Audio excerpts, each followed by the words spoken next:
Well, you want to go with a little exercise real quick just to see, to prove a point? You want to try something real quick? Sure, I'm all about it. Have you ever time traveled before? No, not that I know of. Okay. Well, actually, if you really want to get technical with it, if you believe in reincarnation, then technically yes. But So because like I feel like you've been reincarnated? I can't prove it, but I feel like there's this belief system that people believe that in certain religious systems, people believe that they're going to be reincarnated, but it's just a matter of what you're reincarnated as. But the thing is, though, is you don't remember any. So, like, have you heard this terminology that as well? I can't remember where I saw this at or where I read this at, but as you know how like when you pass away, they say you're going to go into a white light. I have heard that. So what if when you go into that white light, it's actually you being birthed again into your next life, but you slowly start losing your memories of things that happened as you grow up, kind of thing. No, I know exactly what you're talking about. I've heard multiple theories and ideas on what that experience really is. There's some really dark ones that we can talk about if you want that I've heard that are borderline terrifying. Down. But then there's some other ones that are much more lighthearted and very Disney-esque, for lack of a better term. But let's start off with an exercise real quick because I want to prove that we have all mastered the ability to time travel. So you and I are going to try this real quick. Anyone that's listening can try this at home as well or wherever you are respectively. If you're driving, may not be the best time to try it, but let's give it a shot. Okay. Okay, so everyone close their eyes real quick. I'll do it as well. Okay, now open your eyes. You just time traveled. Congratulations. Episode done. We're good. That's it. We're done. That's it. You just traveled to the future. You time traveled. 100%. Do you feel refreshed? How? I do. It feels like it was such a short time ago, but it went by so fast, you know? So whenever you think of time travel, what's like the first thing that comes to mind? Is it like a movie, a book, a scenario? Maybe it's what you brought up earlier, but like what's the first thing that comes to mind for you? As far as time travel, I'll be honest, like I think of like just sci-fi shows. For example, I mean, my dad was always I don't know if you ever heard of the show called Stargate. Mm-hmm. Stargate SG-1, Stargate Atlantis. Yeah, all of those. My dad has always been a huge fan of those. So, like, I mean, stuff like that. I mean, sci-fi based stuff. And there's been like, animated movies that have touched on stuff like that. Honestly, probably one of the and it kind of confused me with how they worded it in this movie, but Avengers Endgame, when they go back in time to retrieve the Infinity Stones, the way he worded it, he was like, changing the past doesn't change your future. But I always thought that that's kind of how it worked, though, that if you went to the past and you messed around and did some stuff, then your future would take on whatever events would unfold after that into that future. Yeah. So No, that's interesting. I want to pick your brain on that because when you think about time travel, if you go down the rabbit hole looking into like how far back does the idea of time travel go? Mm-hmm. And in preparation for us knowing we were going to talk about it, I was curious. I was like, okay, when did people first start thinking about the idea of time traveling? And it's a very recent thing in human history, like as early as the 1890s with the book that H.G. Wells wrote called The Time Machine. Most references in human recorded history, at least that we're aware of, before that book, really had to do with religious or kind of like woo-woo type examples of time travel. Like you have to go into mythology and a lot of non-human tangible concepts of time travel.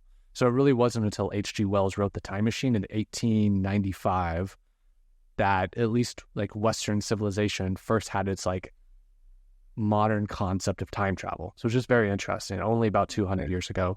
Not even that.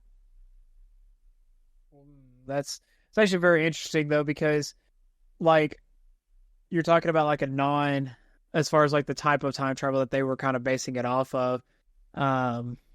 It's just weird to think about overall that it wasn't like, it seemed like it was a lot longer, but realistically, just the aspect of time travel didn't come up no one really thought about it in the regards, but as to what caused them to actually start thinking about it. Like, what events caused them to just immediately think like, oh, like people have come here from this time, things have happened, and just to kind of like what evidence would kind of support like what sparked their interest on like time travel, like what got them interested in it. How did that conversation really come about to where he wrote a full book on, hey, this is what time travel is, this is how we've experienced it, this is where it's going. So like there's things like that. No, it's a good question. I don't have the actual answer. I'm sure there may be some notes that someone could probably find in a Google search about like how H.G. Wells came about his concept of time travel. But the first thing that kind of came to mind is it's around that same time period that Nikola Tesla and Thomas Edison, it was an age of innovation. Very similar to how, and today we're really enthralled with the AI innovation, and we have, chips and processors, etc. Kind of back at the turn of the 20th century, going in from the 19th to the 20th century, you had the battle between Tesla and Edison. And you had, electricity starting to pump through the country for the first time. You had light bulbs. Also, it was so H.G. Wells wrote the book technically in the 19th century.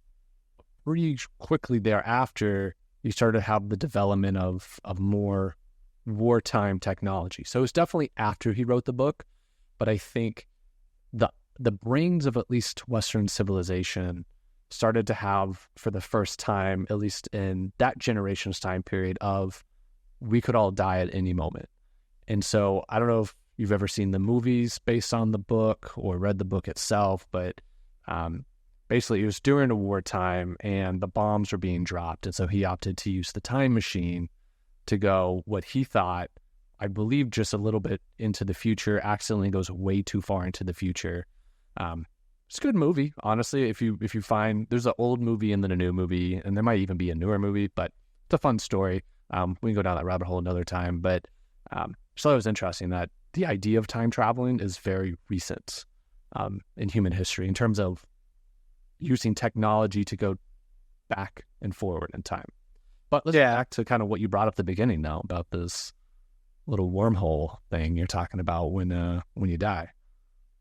Oh yeah, so I've read articles and I've kind of like seen some videos about people just talking about it, but as far as like the idea of just reincarnation, but it's not really reincarnation. I mean, you're still a human. It's not like you're going to get reincarnated into like a cat unless you're in a religion that believes that, which I don't know if there is, but essentially what it is like when you die and you go into that white light, there's some people that believe that instead of you going up to heaven, obviously, which is, what I believe, like you go up to heaven, you be with, God for the rest of your life for eternity, you get reincarnated, but it's just like you're immediately being birthed back into the world again as a new, like essentially like a new human. Like you won't have the same conscious, like it's just like you're going to be a totally different person. And as you get older, like the things that you remember as a kid or like back in your previous life, your memories start fading slowly but surely, but you're already young enough as it is anyways that you don't remember any of that in your past life. But a lot of people think that or like some people that believe in that think that that's why when you come out, like you're immediately crying, like because like crap, that's like I just had this whole entire life that I lived like 70, 80, 90 years, and now I'm reincarnated again as a new being. And you could be a different ethnicity, like you could be whatever the case may be, but you were reincarnated into a different life with a different family, different name, everything, and you're just living your life over and over and over again, but just differently each time. Do you think that's like an instant transition of going from end of the story to the beginning of the new story, or? I mean, I don't know the statistics of how many people have babies every day versus how many people die every day. I mean, that's something that we could definitely look that up while continuing. Yeah. So like, I don't know if it'd be like an instant, like, okay, this person just died and then eventually their spirit moves on, but I don't, or if it's just like a slow transition that, from when they pass away. But I want to say it would have to be instant, or it's the moment you pass away and you go into that white light, the new person that you're about to become or born into the world as, your new mom immediately goes into labor. So it's like the time that it's supposed to be for you to be reincarnated into that next being, your mom goes into labor. So then like it's not like an instant transition where it's like going to the white light, now you're coming out as a new baby, but it's like you're going to the white light, but now your mom's giving birth and you have to go through that whole process of your mom giving birth to you again, kind of thing. So according to Worldometers, which is a reference website that provides counters and real-time statistics for various topics in terms of global numbers you could be curious in, apparently, on average, 106,000 people are birthed every day, and 90,000 people die globally per day. Now, this is not to account for if there are global wars at play, waves of famine. There's definitely one-off events that could cause this number to sway, but on average, 106,000 birthed every day, 90,000 die every day, having a net gain of approximately around 16,000 individuals per day in terms of the global population ever increasing. I mean, so not far off then, realistically, if you think about it. Yeah.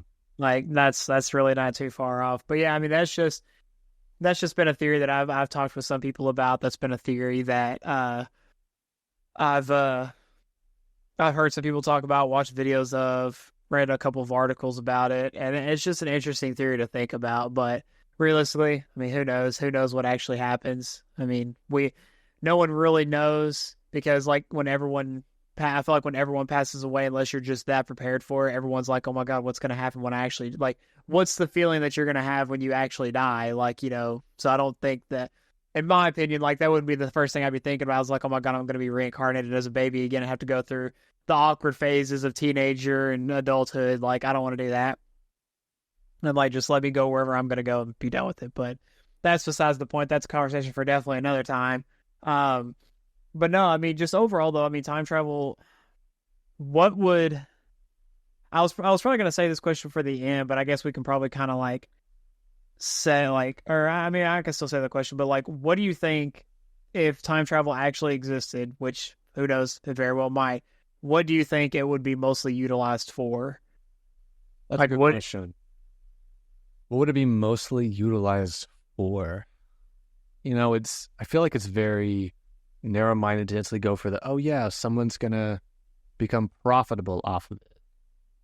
I would think it would be used to manipulate civilizations and societies in mass for some greater purpose, whether it be negative or positive. I'm trying to think of a specific use case, because I still think it's very narrow to say, oh yeah, the U.S. government would do something like that. I think that's so narrow. Mm-hmm. I think it would be almost as though it would be an entity that we don't even, or that we are not even aware has control, and it has the ability to go back or forward to make a change. Now, what that change is, I don't know, because then you have to think about things like the butterfly effect. And, if you make a subtle change here, what's the cascading effect of that, especially if you go back in time? Right. What about you? What's your thought? I mean, the first thought that comes to my mind would obviously be government entities as well. And I say that because usually if there's anything that involves technology on a scale like that, they're going to be the first ones to get their hands on it. That's just how it is. Like, unless some person out in the middle of nowhere just is like ridiculously smart and just happens to stumble on the idea of time travel, like I realistically think it'd be more so like a large scale entity that would have obviously control over it. Now, as far as what they would use it for, so this is kind of one of those things where, and I feel like we already know the answer to it, but so when it comes to some government people, obviously they have their salaries of like $100,000 to $150,000 a year, but somehow miraculously they're all millionaires, billionaires, whatever you want to call them. Nancy Pelosi is a prime example of this. I wasn't going to name any names, but I'll name we'll just, no, that's fair.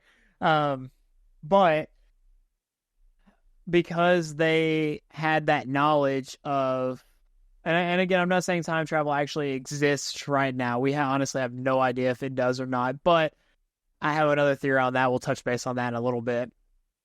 But because they somehow have insider knowledge to like what to do and how to make trades and how to work the system, I feel like it's not just a matter of like, oh, because we're in the government, we know how to work the system. But they obviously either had to have access to that knowledge, or they, like in some cases with like the butterfly effect, where you go back in time and you make a bet on like this 1968 baseball game that you bet this much money on, and then you go back in the future, and then you're just like amazingly rich because you kept doing all this betting and stuff like that. But I feel like realistically that's what some of them would probably use time travel for, and that aspect would be just obviously to get richer because they can go back and work the system better the second time of going back, rather than just how they did it the first time of actually going through that process. Yeah, it's like But I believe that's one of the plot lines actually from, is it Back to the Future 2? Whenever he gets the sports betting book, but he gets it's the sports almanac, and then he goes back, makes all the bets, becomes rich, basically becomes the Donald Trump of that era in terms of a business mogul. Yep. There's a kind of a real but kind of a fiction example of what you're talking about here. There was maybe, possibly, a gentleman named Andrew Carlson. He was supposedly arrested in March of 2003 for SEC violation, so the Security Exchange Commission. He was arrested theoretically in March 2003 for violations for making 126 high-risk stock trades and being successful on every single one. As reported at the time, Carlson started with an initial investment of $800 and ended up with over $350 million, which drew the attention of the SEC. Later reports suggest that after his arrest, he submitted a 4-hour confession wherein he claimed to be a time traveler from 200 years in the future. He offered to tell investigators such things as the whereabouts of Osama bin Laden and the cure for AIDS in return for a lesser punishment, and to be allowed to return to his time in the craft that he had, although he refused to tell investigators the location or workings of his craft. A mysterious man posted his bail, and Carlson was scheduled for a court hearing, but was never seen again. Records show that he never actually existed. So, okay, so this is my question then. And I'm not saying like, depending on how far, so when was that article wrote? That was in March of 2003 when he was supposedly arrested by the SEC for high-risk violations.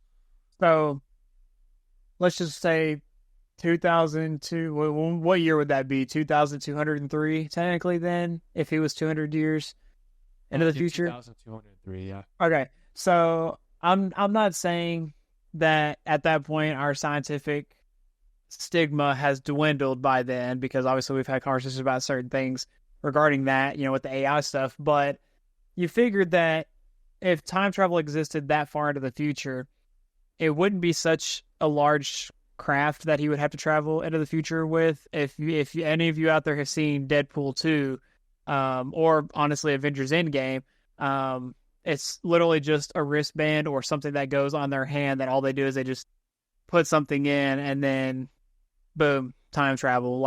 So like realistically, like if he wanted to, all he would have to do in that moment, if he was in there being interrogated, instead of telling them all that information, just immediately as soon as they arrest you, like just hit the stuff on your hand and then you're gone. You're back in the future again. You don't have to worry about it. But my actual question, or when I say question, but statement would be, he offered to give them information on the cure for AIDS and then tell them about where Osama bin Laden was. When did we find Osama bin Laden? Let's see. Was that part of Obama's second term?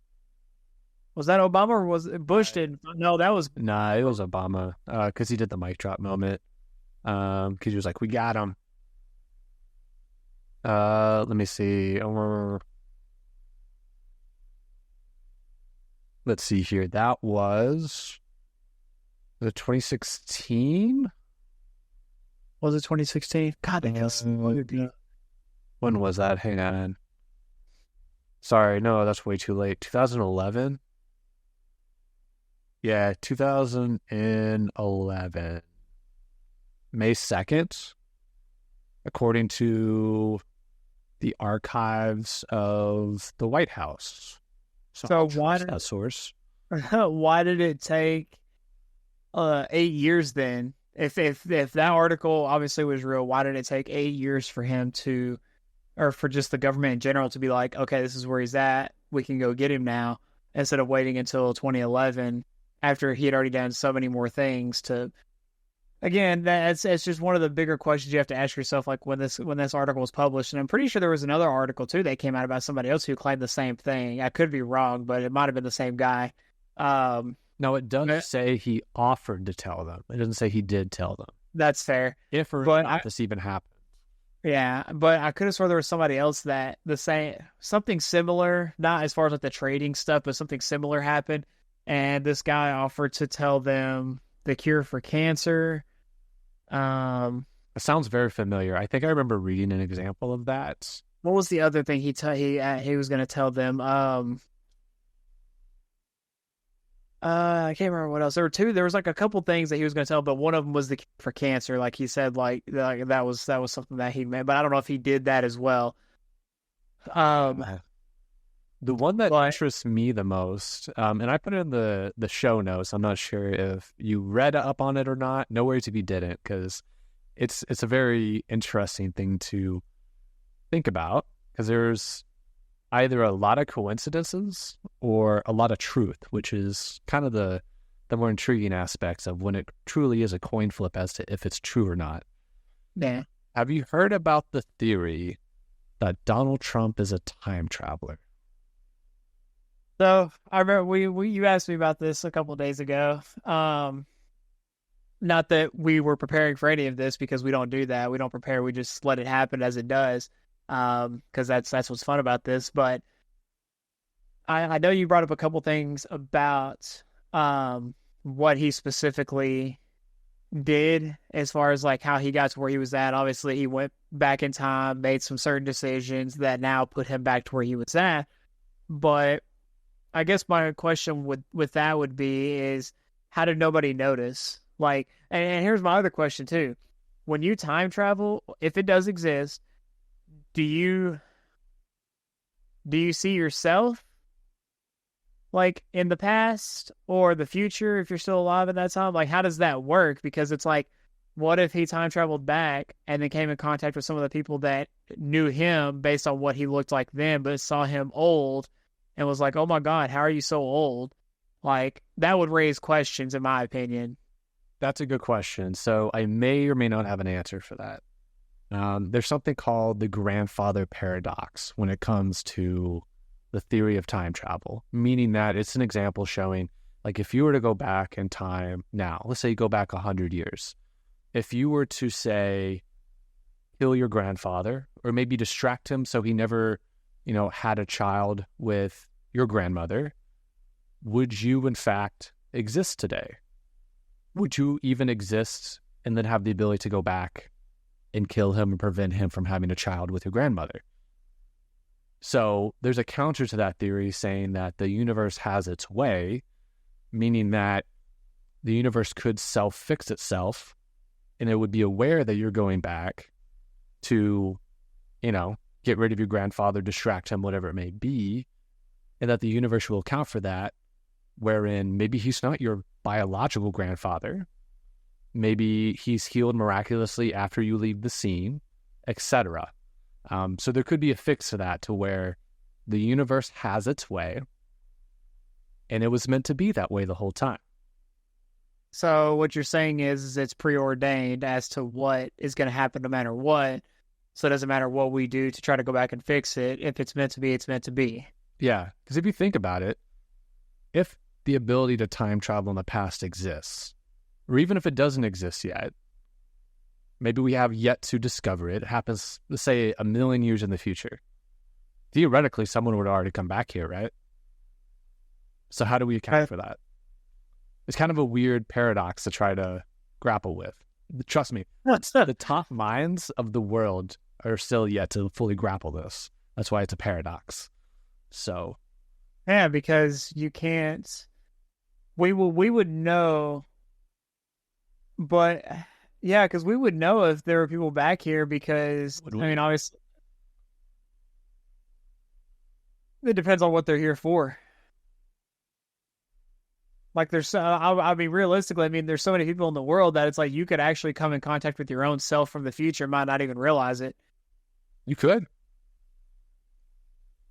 So circling the wagons back on this, the whole theory that Donald Trump is a time traveler. This is something I actually saw it as a TikTok first, and I was like, hold up, let me do my own due diligence. Let me do the research, because you know you can watch a video, you can read a tweet, whatever, and if you take it at face value, it could be false, but I dug into this one. So there is a legitimate coincidence, possibly, if it's not true, who knows, that Donald Trump and his son are time travelers. So the setup here, there is a book that was published in the year 1893 titled Baron Trump's Marvelous Underground Journey. It was a novel written by Ingersoll Lockwood. I might be mispronouncing the name. I don't know. It was written in 1893. The book features a young boy named Wilhelm Heinrich Sebastian von Trump, who goes by the name Baron Trump, as he embarks on a journey to Russia to locate a portal that allows him to travel to other lands. The character is notably wealthy, has a distinctive personal appearance, and possesses a superior intellect.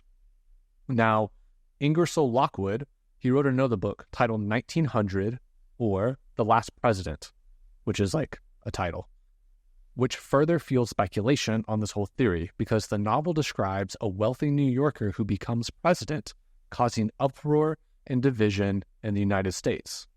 So when was oh, go ahead. When was that one written again? That one, let me fact check myself in real time real quick. 1900 or The Last President was written in the year 1896, originally published. Yes. So the first book was in 1893 titled Baron Trump's Marvelous Underground Journey. And then in 1896, you also had 1900 or The Last President. So 3-year gap in there. Now, here's what the conspiracy theory is. There's a coincidence of the protagonist's name, Baron Trump, which closely resembles, conveniently, Baron Trump, one of the sons of Donald Trump, and the book's themes of wealth, power, and a tumultuous presidency led by the emergence of conspiracy theories. These theories suggest that Lockwood's books eerily predicted or somehow influenced the rise of Donald Trump to the presidency more than a century after the books were written. Really, a century and 20 years, something like that. Here's where it gets real juicy, okay? So this is just a coincidence that an author wrote 2 books where it has a name, Baron Trump, not even spelled the same way, very loosey-goosey, etc., right? But here's where it gets very juicy. Juicy. Do you know who John Trump is? Does that name sound familiar to you? Trump. I want to say yes, but I don't know from where. It sounds familiar. No worries. So John Trump is the uncle of the former and or current, depends on when you're listening to this, President Donald Trump. John George Trump, so for context here, born 1907, died in 1985. He was an American electrical engineer, inventor, and physicist. He was the longest serving professor at the Massachusetts Institute of Technology, otherwise known as MIT, from 1936 to 1973. He was a recipient of the National Medal of Science and a member of the National Academy of Engineering. John Trump was noted for developing rotational radiation therapy. Together with Robert J. Van de Graaff, he developed one of the first million-volt X-ray generators. Here's what's very interesting. You know who Nikola Tesla is? Yeah. Okay. Arch rival of Thomas Edison, Nikola Tesla, upteenth amount of inventions. Some were pretty crazy, some were very out there. Some we still use today. But the death of Nikola Tesla is what's very interesting. And I'm going to read this directly from the internet just so I don't get any facts wrong here, because this is where it gets very juicy. In the fall of 1937, at the age of 81, after midnight one night, Tesla left the Hotel New Yorker to make his regular commute to the cathedral and library to feed the pigeons, basically while he was crossing the street. He got hit by a taxi cab. He didn't want to see a doctor. He notoriously never wanted to see a doctor. So unfortunately, because of those injuries, over time, he eventually passed away. He passed away in January of 1943, January 7th to be exact, at the age of 86. Tesla died alone in room 3327 of the Hotel New Yorker. His body was found by his maid, Alice Monaghan, probably mispronounced that. And when she entered Tesla's room, ignoring the do not disturb sign that Tesla had placed on his door 2 days earlier. And then basically he was presumed dead by theoretically heart attack. Here's where it gets interesting. 2 days later, the Federal Bureau of Investigation, otherwise known as the FBI, ordered the alien property custodian, which I'll tell you what that is here in a moment. They ordered the alien property custodian to seize Tesla's belongings. None other than John Trump, a professor at MIT and a well-known electrical engineer serving as a technical aide to the National Defense Research Committee, was called in to analyze the Tesla items left in his hotel room, including all of his patents. After a 3-day investigation, Trump's report concluded that there was nothing which could constitute a hazard in unfriendly hands. Now, in a box purported to contain a part of Tesla's death ray, Trump found a 45-year-old multi-decade resistance box. On January 10th of 1943, New York City mayor, it goes on from that point. What's very interesting here is John Trump, who at the time, longest-serving professor at MIT, was called in by the FBI by the alien property custodian, which this is what this department is. The Office of the Alien Property Custodian was an office within the government of the United States during World War I and again during World War II, serving as a custodian to property that belonged to U.S. enemies. The office was created in 1917 by an executive order in order to assume control and dispose of enemy-owned property in the United States and its possessions. So what the conspiracy theory is going into here is that not only did you have these 2 books written about this scenario, but now you have some secondary evidence where you have John Trump is called in to collect the belongings of a now deceased Nikola Tesla. What did John Trump keep and what did he give back to the government? That is what gets my brain kicking around. What kind of gets me is, do you think that because those books that were written that talked about those specific people, events, things like that have happened, do you think that they both knew each other predestined before that stuff happened? Like John Trump and Nikola Tesla knew each other, had planned that stuff out, like so that they've essentially put themselves in the right positions to be in those positions to gain access to certain, technology, things like that. As like, and it could just be an outlandish theory, but do you think that because of how that worked out, they already knew each other during those times, wherever it is that they might have been from previously? Or do you think it was just something that was just a pure coincidence? That's a good question. My gut tells me it's a pure coincidence. However, there's a lot of oddities and coincidences that line up here. The biggest in my mind being that we knew Nikola Tesla had a lot of patents, had a lot of theories on a lot of, even today, what would be considered very advanced technology, like things that we have yet to even figure out today. He was already tinkering with back then, and because of his passing, at least from our perspective, a lot of that technology is gone forever because everything was seized and handed over to the government after his passing. What I think, if we're going to have fun with it, I think what could have happened is I think John Trump could have gotten his hands on some of this information. And because Professor Trump was a very, very intelligent man. Like, despite this whole conspiracy theory, John Trump, as a professor at MIT, was a very smart individual and very credited on his own. Mm-hmm. But let's have fun with it. Let's assume maybe John came across some technology or some information that Tesla had been working on, maybe in private, maybe in his own notes. He was in the twilight of his life, you know. But maybe Tesla wasn't able to bring some of that to fruition, but he has some good notes. And so maybe John Trump took those notes and ran with them, one of which being the ability to travel back in time. Now, did maybe John Trump go back in time, influence the way things laid out? And here we are today. I mean, we're recording this in 2024. We don't know what the elections have in November of 24, but Trump has already served one presidential term, theoretically could serve another. He does have a son named Barron Trump, who is abnormally tall compared to his father. It's hilarious how tall Barron Trump is. I don't know if you've seen a photo of him. Mm-hmm. Yeah. And I know, Trump inherited a lot of, Donald Trump inherited a lot of wealth from his father because of real estate, and but they are very pro-American. There's a lot of factors that go into this, which makes me think, it's probably just a nice coincidence. But it's very fun to speculate because you have the Tesla connection. Yeah.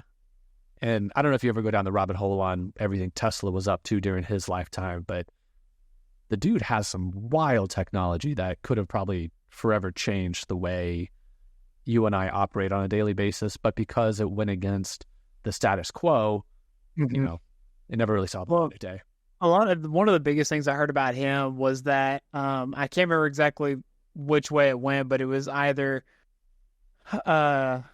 Nikola Tesla was actually the developer of the light bulb, but Edison stole that idea from him and patented it before he did and became the inventor of the light bulb. Or which obviously Edison ended up inventing the light bulb, but there was a theory that Nikola Tesla was trying to steal that idea from Edison. I couldn't remember which way that went, but obviously Edison overall was the one that was the procurer of the light bulb. But there was a theory out there that he stole that from Tesla.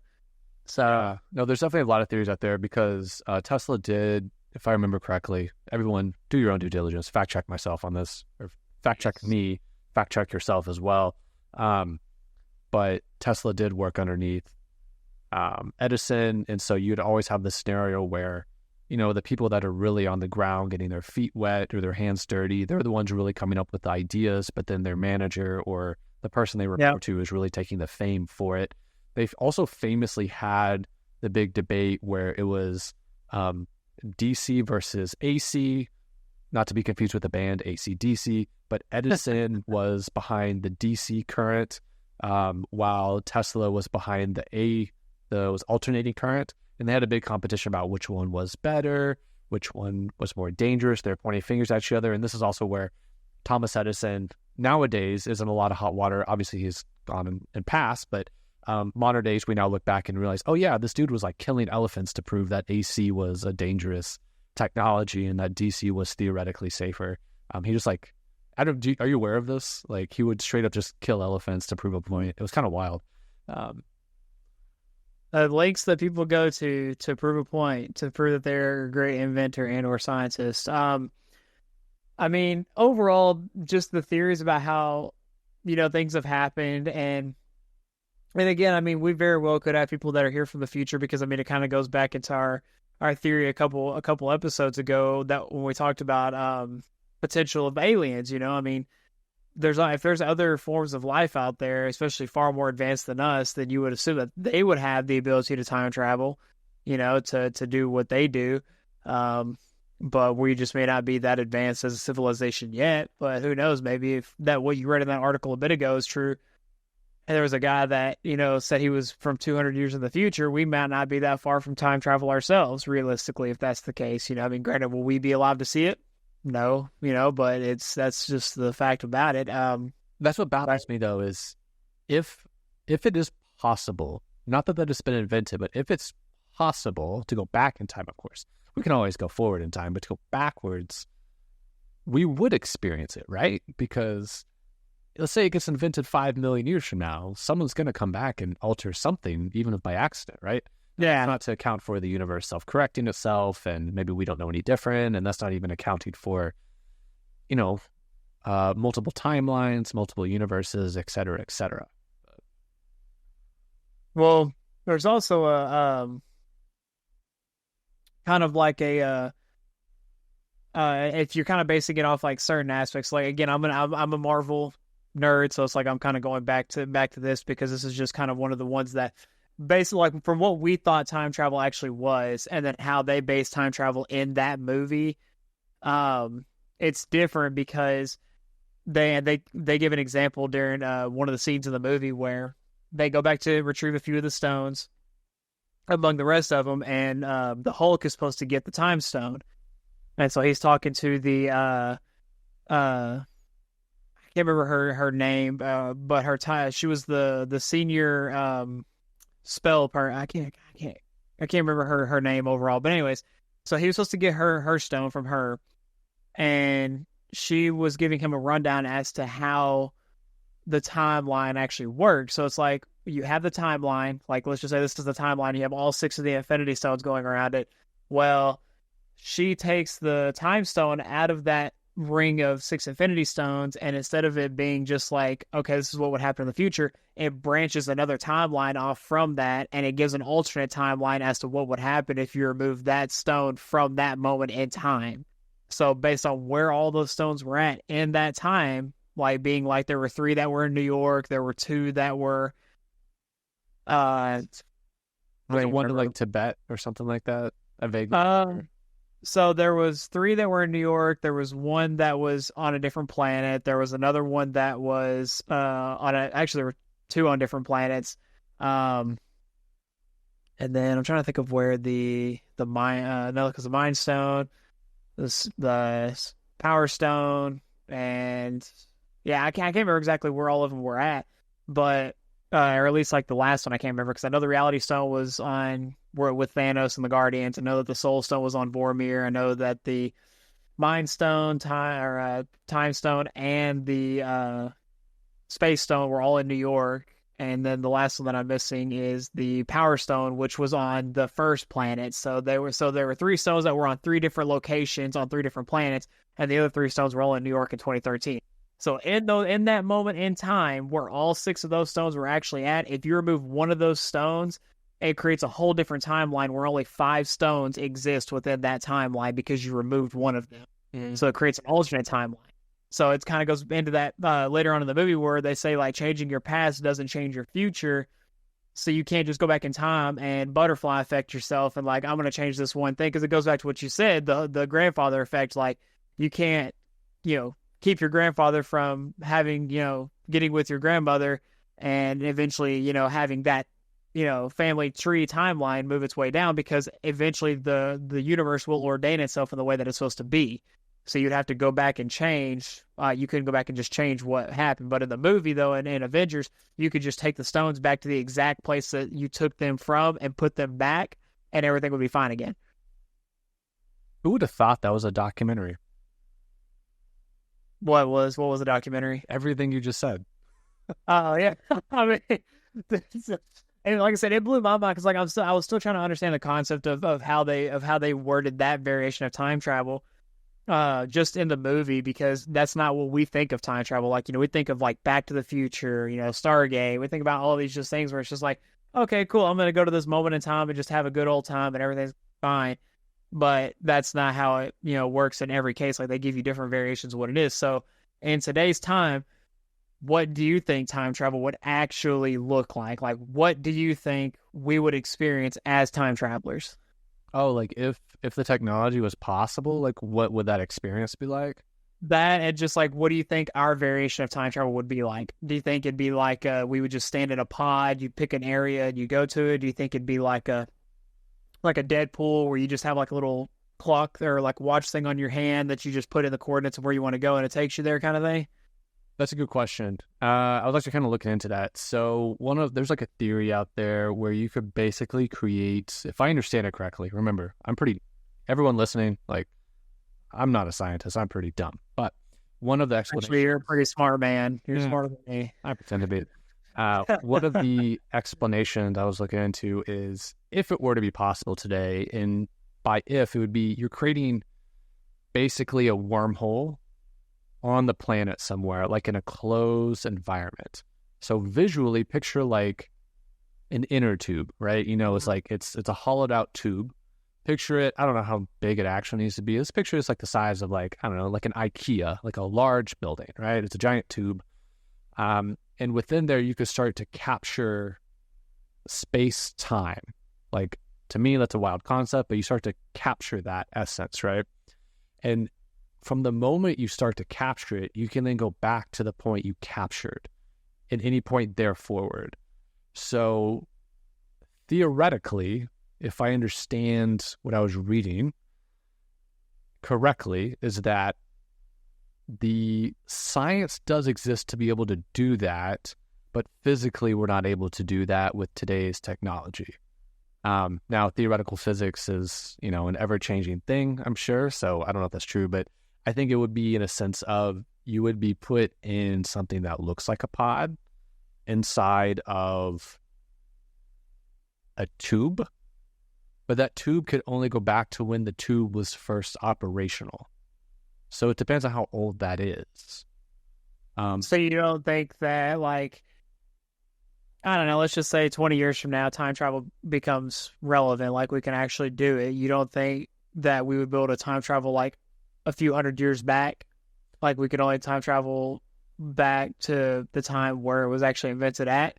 I don't think so. Yeah, I think we would only be able to go back to when that machine was operational. However, that's not accounting for the ability. Did you ever see the movie Interstellar?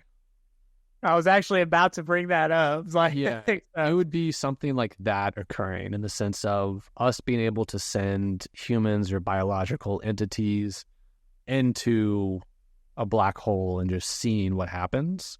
To my understanding, we've yet to even begin to even grapple what actually happens there. Everything is completely theoretical, and we've yet to prove it.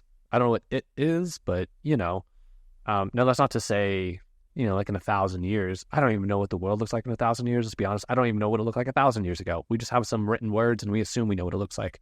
But being able to capture that same amount of energy in a microcosm on our planet in a controlled environment. However, then that brings up the scenario of, well, if that gets in the wrong hands and you accidentally break it, does it then absorb the entire world around you and then it explodes and etc.? And that's not even to account for the Large Hadron Collider that we have, was it in France, I think, where the God particle was discovered and all those sorts of things. But that's my interpretation. What is your interpretation?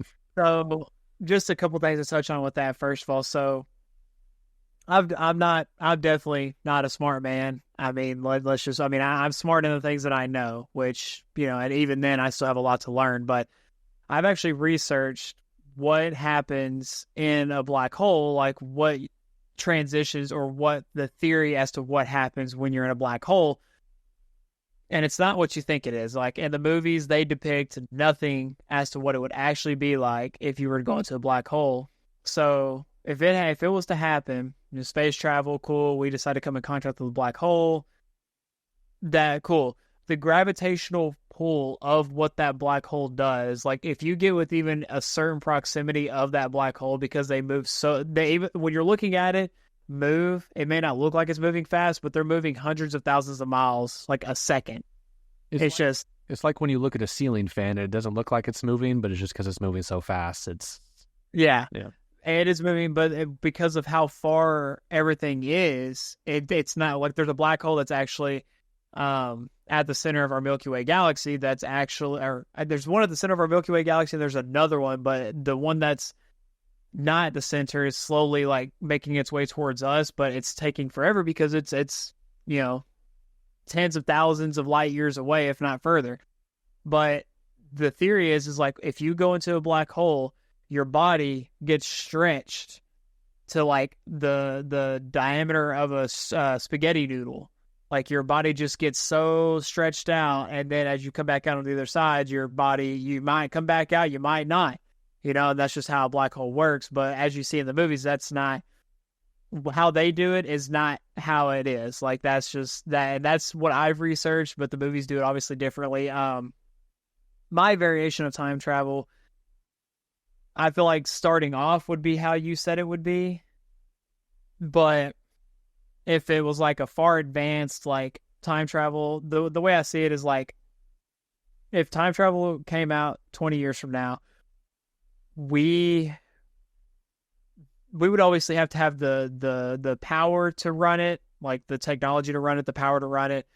And I don't think it would be just like okay, cool, like we can go back to the time that time travel was invented, meaning I can only go back 20 years. Like, I think it would be far more than that, because they wouldn't put that time and effort into something like that only to be able to travel back to the time when it was created.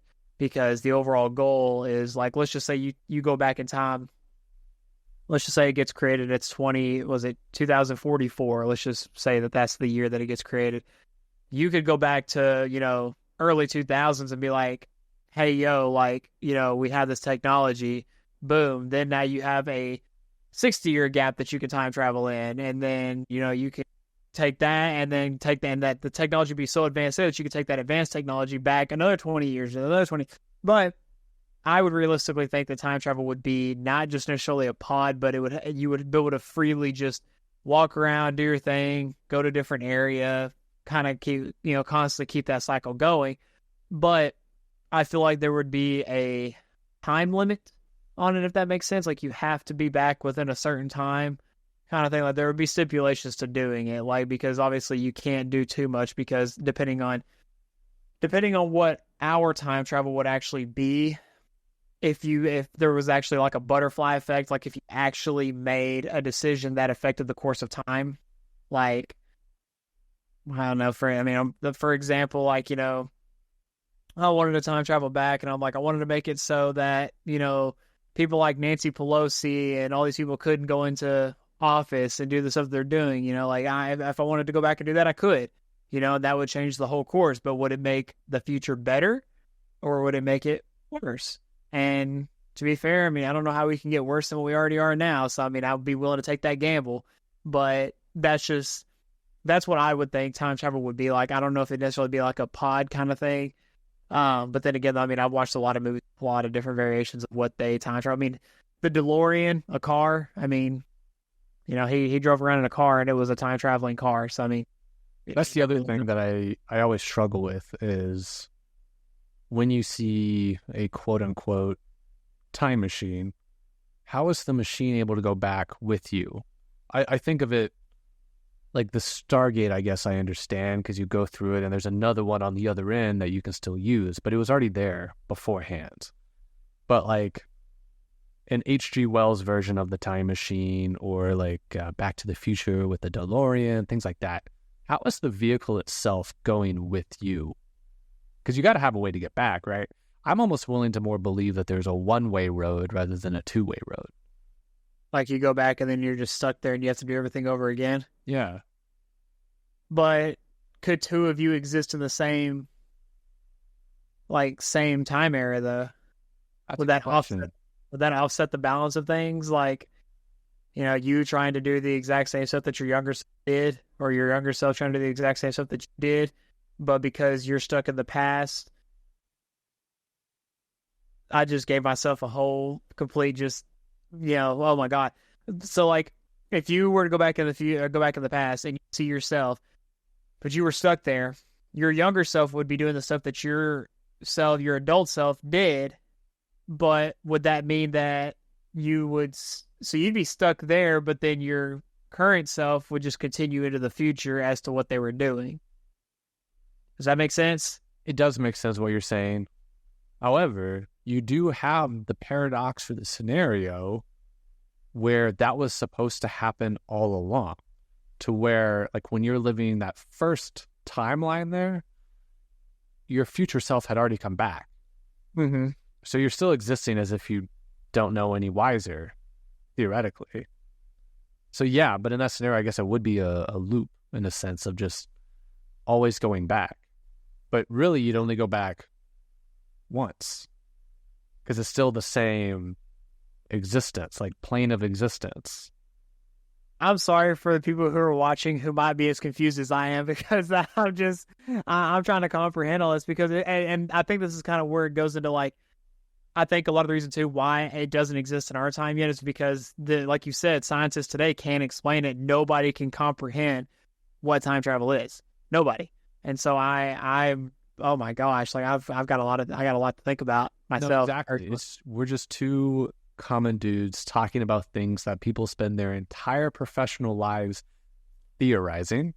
And when I mean that, there's only like 3 or 4 people that are even noted as being theoretical physicists that even get close to relatively explaining what the heck we're trying to comprehend right now.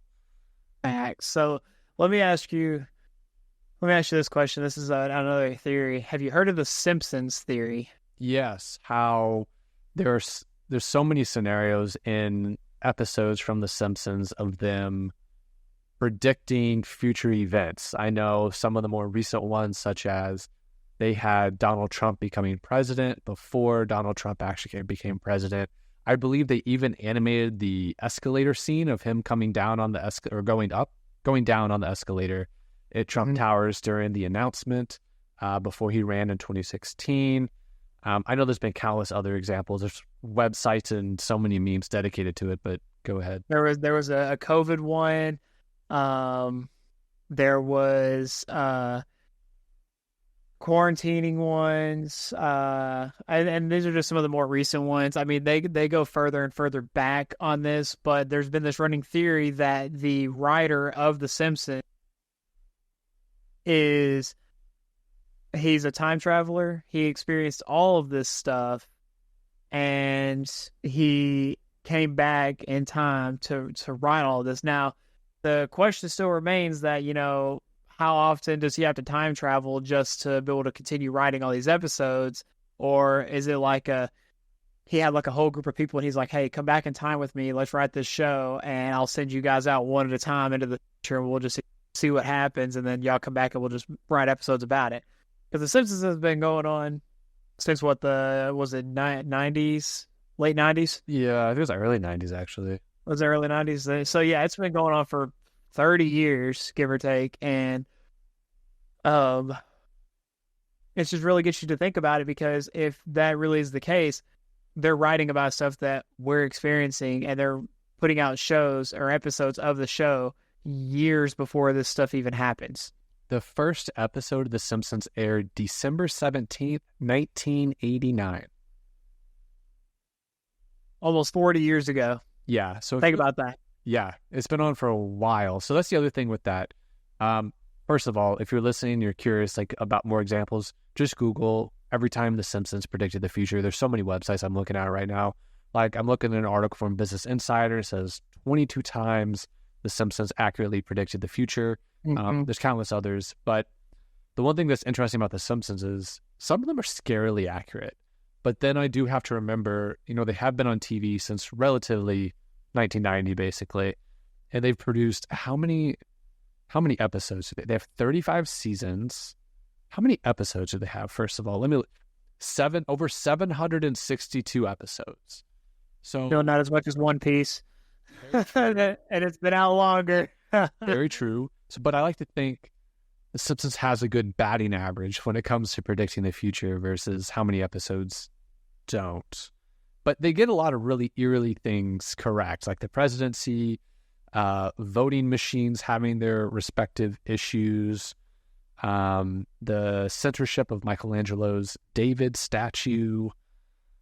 Let's see here. What else is pretty big? These are some dumb ones. Oh, Siegfried and Roy's tiger attack. The horse meat scandal. Smartwatches before smartwatches. The episode that aired in 1995 predicted the Apple Watch release, basically. Robotic librarians. Now, just out of curiosity, do you think, and again, I still stand by the theory of, in a sense where the writers could be time travelers, but do you think that they're not time travelers, but because they wrote episodes about this stuff, that eventually our country or the world was like, yeah, we could do something like that. And so they just did it just to do it. It's like, obviously it kind of goes back, and we could talk about this in a completely different episode, about the conspiracy theory that COVID was a planned uh virus that was let out into the world to see how people would react, and it was more of like an experiment. And we can definitely have an episode about that, but there's just things about that, you know. But just all these theories, all in all, I mean, again, it might not even exist in our time. We might not even be alive if you're in our age range. We probably won't even be alive by the time the first time that we actually hear anything about time traveling, you know, as a human population, and the planet might not even be here by that time. You know, like it could be it could be any kind of scenario you could think of. But yeah. Yeah. So what's the one thing you would do if you could go back in time? What's the one thing you'd change, do differently? See, I was gonna ask you the same thing.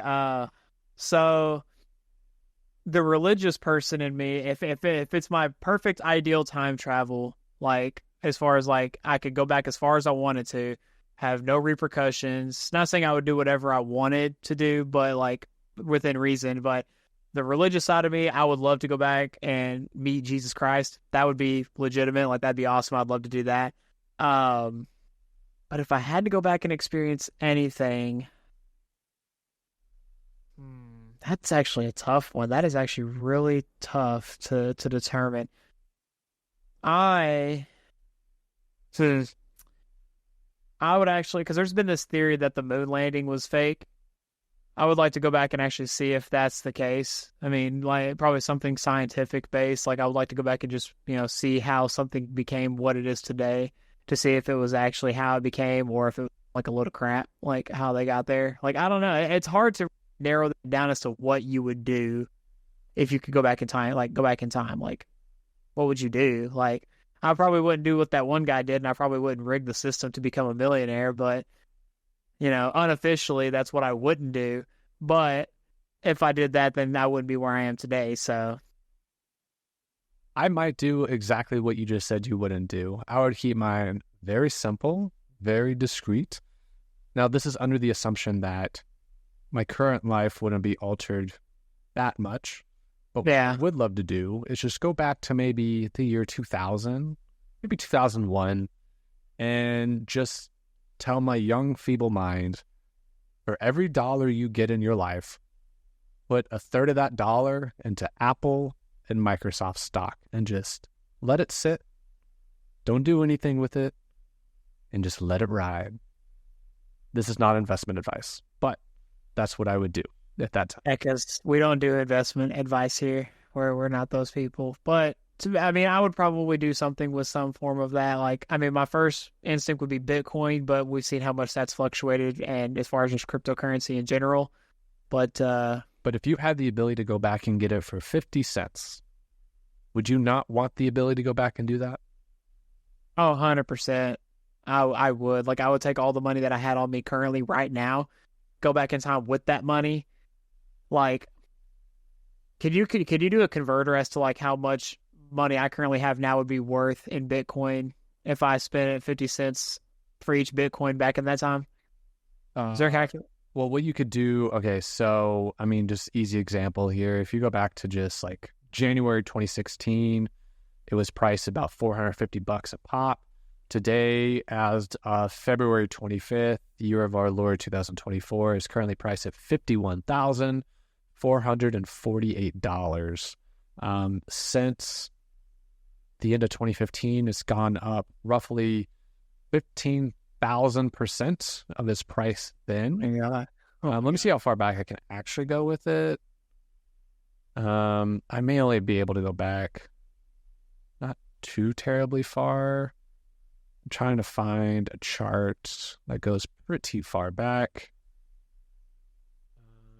That's not helping me. I want to go super far back into the future. See what Binance has. It might go pretty far back.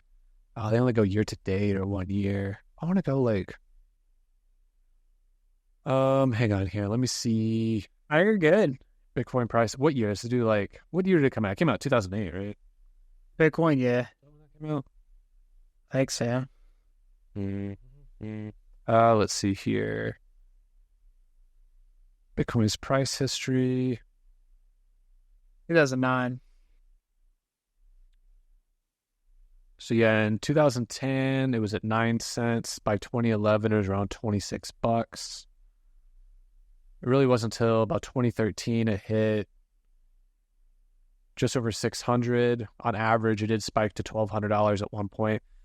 Regardless, you go back to 2010, theoretically it's sitting around 9 cents, but not for long. But, but also back then you have to think about, I guess you could tell yourself, you could tell your past self with your present knowledge, like how would you even buy it back then? Because you didn't have Coinbase didn't exist yet to be able to buy, cryptocurrencies yet. You had to actually get probably a cold wallet on your PC. Anyways, yeah. It would be a different process. So you definitely have to, here's the thing. If it meant me having to take 10 grand back to the past with me and being like, here's this 10 grand, spend this on this, and then use the remaining to do Bitcoin. Yeah.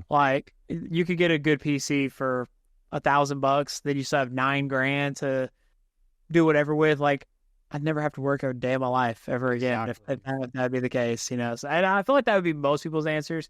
And like I said, I've got 2 answers, and that would be that one. But the religious side, I'd like to go back in time to see just how all of that unfolded. That'd be pretty interesting. Then come back with that knowledge, being like, "Hey, everyone, this is what I did." That'd be pretty cool. No, definitely. Don't get me wrong. I would love to go back and see a lot of things. It's just not knowing the parameters of what that visit would entail. Exactly. I'd like to make some money in the interim, but. With that being said, one of the other podcasts I listen to a lot, they have what's called the Gentleman's Agreement. We're going to have, I don't know what we'll call it. Maybe we'll call it the company policy or something like that, where, if you made it to this part of the episode, first of all, thank you. Hope you've learned something. Hopefully you've had some kind of insight that's melted your brain specifically on the topic of time travel, because I know my brain's melted a little bit. Riley, I imagine yours might be as well. Yeah, a little bit. Yeah, but if you made it to this part, all we do ask is if you give us a like, a subscribe, a follow, whatever platform you're listening or watching us on, go ahead and give us a subscribe or follow. We'll definitely appreciate it. And if you have the ability to comment, let us know your thoughts. Let us know if you had the ability to time travel, where would you go back in time? What would you do? What would be your goals of that? And with that, Riley, do you have any final words for those still listening? Let's just say that by the very end of this episode, we will not be in the 90% of podcasts that have not made it to episode 4. So we have now made it past episode 4, and we will see you all next week in episode 5.